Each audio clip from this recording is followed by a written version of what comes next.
pretty much for the wrong reasons. Started off with the Caitlin Clark snub going into the book. She's been in the news for the coaching swap. Now she's in the news yet again for none other than speaking on MEESSEMAN. Guys, let's head on over to X right now. So this story really came about from Underdog, WNBA Underdog. They was the ones where I first kind of caught this at. Now footage has emerged. Minnesota Lynx head coach Cheryl Reeve has sparked controversy with blunt criticism regarding Emma MEESSEMAN's decision to join the New York Liberty. The Belgian forward's impending arrival comes as the defending WNBA champions struggle significantly in their title defense campaign. New York's performance has deteriorated markedly since their championship run, with recent losses prompting emergency team meetings. Their defeat to the Dallas Wings particularly highlighted organizational concerns, as the Liberty appeared completely outmatched against supposedly inferior opposition. Current form suggests the franchise faces substantial challenges in mounting any successful back-to-back championship bid. Reeve has maintained a prominent media presence throughout the season, frequently generating headlines for controversial statements and decisions.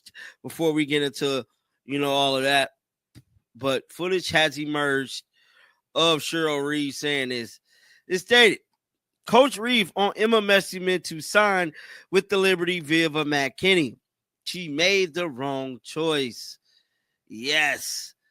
So that's pretty much what she said. Let's check out what some of the fans had to say about her being a complete hurt. Cheryl Reeve lost all right to talk about making the wrong choice. Her involvement began with the widely criticized Caitlin Clark Olympic team exclusion, continued through various coaching personnel changes, and now extends to direct commentary about rival team acquisitions. The controversy emerged through social media coverage by Underdog WNBA, which first reported Reeve's pointed remarks. When questioned about MEESSEMAN's Liberty commitment during a press conference, Reeve offered an unfiltered assessment, stating definitively that the veteran forward made the wrong choice in her destination selection. Fan reactions proved swift and critical of Reeve's public commentary. Social media users immediately connected her criticism to previous controversial decisions, particularly the Clark Olympic snub, suggesting Reeve had forfeited credibility regarding player evaluation and decision-making processes. Many observers viewed her comments as inappropriate given her own questionable choices throughout the season. Cheryl Reeve lost all right to talk about making the wrong choice after Caitlin Clark was left off the Olympic team. Shout out to Andy for this, man. That was funny. Somebody said she really did. As of right now, my personal opinion about this whole thing with Emma is that she definitely made the wrong decision. Judging off everything that is happening with New York right now, the team seems like it's unbalanced. There was a lot of teams she could have went to.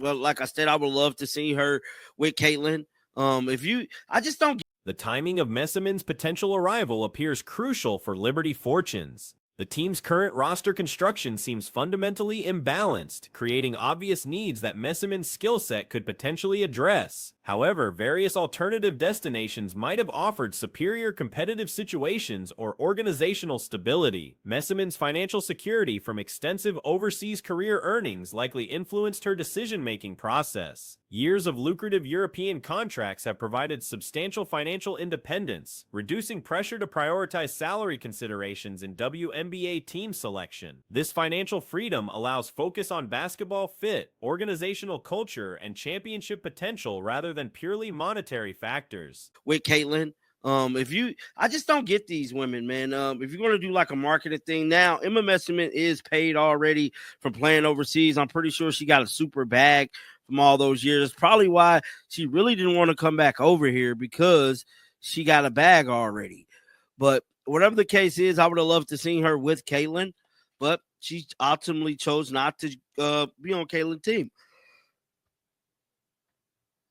But sorry about that. But this is The footage right here. Several franchises reportedly pursued MEESSEMAN aggressively, creating a competitive recruitment situation. The Indiana Fever represented one intriguing alternative, particularly given their rising trajectory and marketable young core. A partnership with Clark could have generated significant promotional opportunities while potentially creating superior on-court chemistry. During extended media availability, Reeve addressed multiple topics beyond MEESSEMAN's signing. Discussion ranged from teen musical talents during bus travel to partnership announcements with Grammy-winning artists. Her commentary on player singing abilities provided lighter moments, though she maintained characteristic directness in identifying those requiring auto-tune assistance.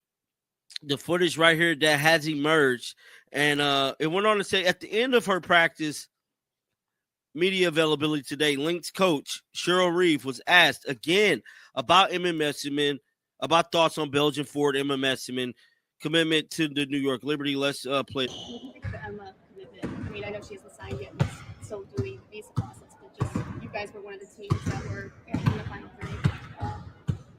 She made the wrong choice. Partnership developments with musician Justin Vernon represent significant organizational initiatives. The collaboration focuses on social impact programs, particularly addressing women's issues including gender equality and human trafficking prevention. Such partnerships demonstrate broader organizational commitment beyond pure basketball operations. Rivalry discussions dominated additional questioning, with Reeve addressing comparisons between current matchups and historical WNBA competitive periods. She referenced the 2016 to 2017 Los Angeles Sparks rivalry as the gold standard, emphasizing how sustained competitive excellence over multiple seasons creates genuine rivalries rather than manufactured marketing narratives. Trade deadline speculation generated extensive discussion regarding roster construction strategies. And like you can tell, she's still kind of salty. She kind of salty about that, man. A question for the players that are in those spaces. I'm just not usually in their space with that. Oh, so you but I can comment on their abilities in singing. I can comment on that because we're in the front of the bus, and so when they do have the aux going in the back of the bus, I can comment on that. And we have some really, really talented. Veteran free agency complications create unusual market dynamics, potentially limiting traditional buyer-seller relationships. 2-month rental scenarios reduce asset values, making significant deadline moves less economically attractive for most franchises. Market value assessments suggest limited trade activity unless asking prices decrease substantially. Organizations face difficult calculations balancing short-term competitive improvements against long-term asset protection. These dynamics could produce unusually quiet deadline periods compared to previous seasons. Reeve's assessment of MEESSEMAN's choice reflects broader competitive frustration with Minnesota's current position. Do have the aux going in the back of the bus. I can comment on that, and we have some really, really talented players that can really. Do you care to share a name of someone who shines? I'd really rather share the ones that don't shine because they're the most. Oh obvious. yeah, then of course. And the one that could use the auto tuning, probably the most, would be Diamond Miller. I think she would take the cake. So.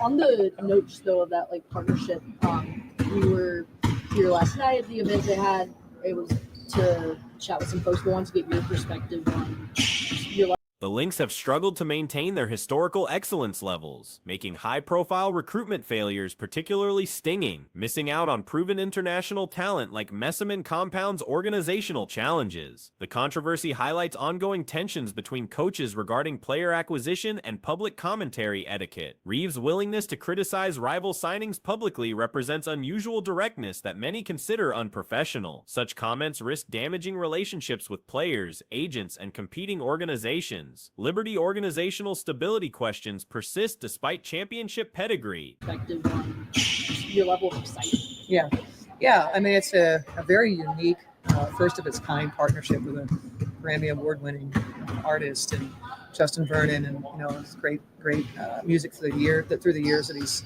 produced, and I think the alignment with him and his band and his team is really about us impacting the lives of women, and to have someone like Justin to be so intentional in how he can use. Recent performance struggles suggest deeper structural issues beyond simple personnel additions. MEESSEMAN's arrival alone may prove insufficient to address fundamental problems affecting team chemistry and competitive execution. European player integration presents unique challenges for WNBA organizations. Visa processing delays, cultural adjustments, and different playing style expectations create obstacles beyond pure basketball talent evaluation. Successful international player acquisitions require comprehensive support systems and realistic timeline expectations. People need to shut up about efficiency because they talk about field goal percentage. I'm sorry, she is a good shooter at the worst shot in basketball, which is mid-range. And I'm sorry, no one has ever called a mid-range shooter who doesn't shoot threes efficient. She has like 6% worse true shooting percentage than Caitlin Clark last year, who people call an inefficient shot chucker. Like her true shooting percentage is not great. Like she's a very good free throw shooter. And I think the argument can be made that Caitlin Clark or Paige Beckers this season has been better than Caitlin Clark this season. And that's only because Caitlin Clark is...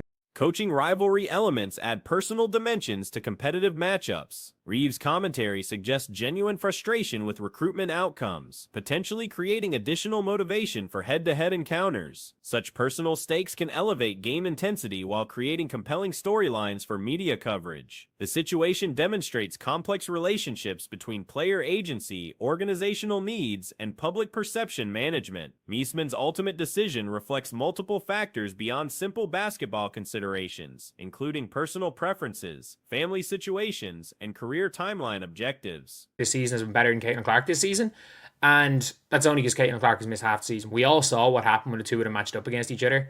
It was a 30-point win with one player being the orchestrator of their team's success and the other player scoring a bunch of points in garbage time so that they got their 21 points.